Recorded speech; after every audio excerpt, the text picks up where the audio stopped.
began his PowerPoint on leadership.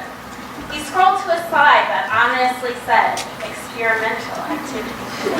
Now, he told us, you will have 12 minutes to practice leadership. Go. A tense silence filled the room. I looked around at the panic-stricken faces of my friends, hoping one of them would have the right answer, and nobody did. After briefly flirting with the idea of a 12-minute Beyonce dance party, we stayed in our comfort zone and filled the time with a big, very abstract group discussion. Max ended by reminding us that real leadership is about taking risks, not having the right answers, or letting ourselves stay comfortable. To lead, we have to create containers for stakeholders to wrestle with the right questions. I left the session feeling very confused. A few weeks later, the Labor Council and the Lynn Teachers Union decided to take a big risk. The Lynn public schools were underperforming, and parents and teachers had gotten used to blaming each other for the failures of an entire system.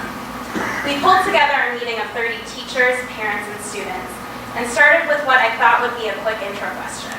What's one thing you'd like to see changed in the Lynn public schools?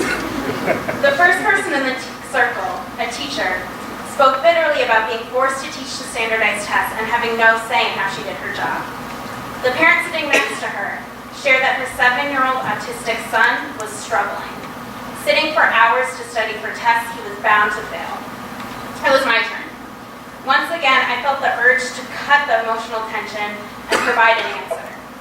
I thought of Max's training, and instead, I took the risk of falling into the tension, sharing my own experience as a student in an under-resourced, over-tested public school.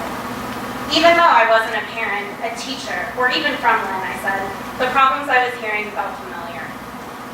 The stories continued, each one as raw and real as the one before it. After everyone had spoken, an elementary school teacher named Robin raised her hand and said, "None of us feel like we have a voice. We can't solve these problems in the classroom alone. We have to think bigger." Since then, the Reclaim Our Schools Coalition has created a joint vision for public education in Lynn and started a campaign to get full funding for the city's schools. While we still don't have all the answers, we've created a container, and I know we're asking